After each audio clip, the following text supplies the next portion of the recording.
വിവാഹം അത് വെറും രണ്ട് ആളുകൾ ഒരുമിച്ച് ജീവിക്കാനുള്ള ഒരു തീരുമാനം മാത്രമാണോ? അല്ലെങ്കിൽ അതിൽ കൂടി ദൈവം നമ്മെ പഠിപ്പിക്കാൻ ആഗ്രഹിക്കുന്ന എന്തെങ്കിലും ഉണ്ട്? സത്യത്തിൽ നമ്മിൽ പലരും വിവാഹത്തെക്കുറിച്ച് ചില സ്വപ്നങ്ങളുമായിട്ടാണ് തുടങ്ങുന്നത്. നമ്മെ മനസ്സിലാക്കുന്ന ഒരാൾ, നമ്മെ സ്നേഹിക്കുന്ന ഒരാൾ, എപ്പോഴും നമ്മുടെ കൂടെ നിൽക്കുന്ന ഒരാൾ. പക്ഷേ ജീവിതം മുന്നോട്ട് പോകുമ്പോൾ ഒരു കാര്യം നമ്മൾ മനസ്സിലാക്കും: നമ്മളുടെ ജീവിത പങ്കാളി പൂർണ്ണരല്ല. അവർക്ക് സ്വന്തം ബലഹീനതകളുണ്ട്. ചിലപ്പോൾ അവർ നമ്മെ വേദനിപ്പിച്ചേക്കാം, നമ്മളും അവരെ വേദനിപ്പിച്ചേക്കാം. അപ്പോൾ നമ്മൾ ചോദിക്കും, എന്തുകൊണ്ടാണ് അദ്ദേഹം എന്നെ മനസ്സിലാക്കാത്തത്? എന്തുകൊണ്ടാണ് അവൾ പഴയതുപോലെ എന്നെ സ്നേഹിക്കാത്തത്? എന്തുകൊണ്ടാണ് വിവാഹ ജീവിതം ചിലപ്പോൾ ഇത്ര ബുദ്ധിമുട്ടാകുന്നത്?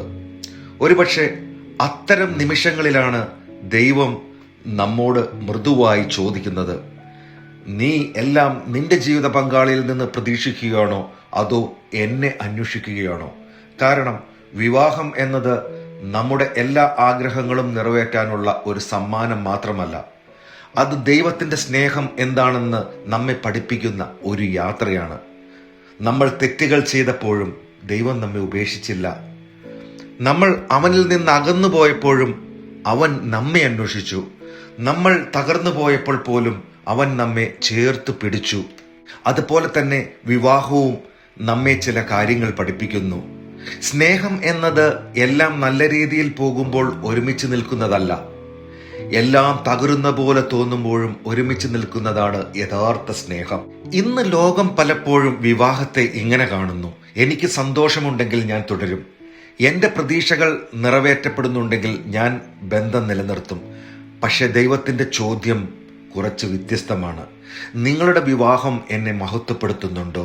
നിങ്ങളുടെ ബന്ധത്തിലൂടെ ആളുകൾ എൻ്റെ സ്നേഹം കാണുന്നുണ്ടോ? കാരണം ഓരോ വിവാഹവും ഒരു കഥ പറയുന്നുണ്ട്. ഒരു ഭർത്താവ് തൻ്റെ ഭാര്യയോട് ക്ഷമ കാണിക്കുമ്പോൾ ആളുകൾ ദൈവത്തിൻ്റെ ക്ഷമയുടെ ഒരു ചെറിയ പ്രതിഫലനം കാണുന്നു. ഒരു ഭാര്യ തൻ്റെ ഭർത്താവിനൊപ്പം പ്രയാസങ്ങളിൽ ഉറച്ചു നിൽക്കുമ്പോൾ ആളുകൾ ദൈവത്തിൻ്റെ വിശ്വസ്തത കാണുന്നു.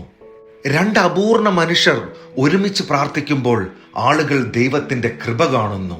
ഇന്ന് ഒരു നിമിഷം നിർത്തി സ്വയം ചോദിക്കൂ: ഞാൻ എൻ്റെ സന്തോഷത്തിനു വേണ്ടി മാത്രമാണോ ഈ ബന്ധത്തിൽ നിൽക്കുന്നത്, അതോ ദൈവത്തെ മഹത്വപ്പെടുത്താനാണോ? കാരണം സന്തോഷം ചിലപ്പോൾ വരും, ചിലപ്പോൾ പോകും, വികാരങ്ങൾ മാറും. പക്ഷേ ദൈവത്തിൽ സ്ഥാപിക്കപ്പെട്ട ഒരു വിവാഹം കൊടുങ്കാറ്റുകളെ അതിജീവിക്കും. നമ്മുടെ വീടുകളിൽ കൂടുതൽ ക്ഷമ ഉണ്ടാവണം, കൂടുതൽ കരുണ ഉണ്ടാകണം, കൂടുതൽ വിശ്വസ്തതയും ത്യാഗവും ഉണ്ടാകണം. അപ്പോൾ മാത്രമേ ആളുകൾ നമ്മുടെ ജീവിതത്തിലൂടെ ദൈവത്തെ കാണുകയുള്ളൂ. അതിനാൽ ഇന്ന് ഒരു ചോദ്യം മാത്രം: നിങ്ങളുടെ വിവാഹം ലോകത്തോട് എന്താണ് പറയുന്നത്? കോപമാണോ, നിരാശയാണോ, അതോ ദൈവത്തിന്റെ അനന്തമായ സ്നേഹമാണോ? നമുക്ക് തീരുമാനിക്കാം. നമ്മുടെ വിവാഹം നമ്മുടെ സന്തോഷത്തിന് വേണ്ടി മാത്രമല്ല, ദൈവത്തിന്റെ മഹത്വത്തിന് വേണ്ടിയും ജീവിക്കട്ടെ. കാരണം വിവാഹത്തിൽ ദൈവത്തെ കണ്ടെത്തുന്നവർക്ക് മാത്രമാണ് പ്രണയത്തിന്റെ യഥാർത്ഥ അർത്ഥം മനസ്സിലാകുന്നത്. നിങ്ങളുടെ വിവാഹം ലോകത്തിന് ദൈവത്തിന്റെ സ്നേഹം കാണിച്ചു കൊടുക്കട്ടെ. ദൈവ തിരുനാമം മാത്രം മഹത്വപ്പെടുമാറാകട്ടെ.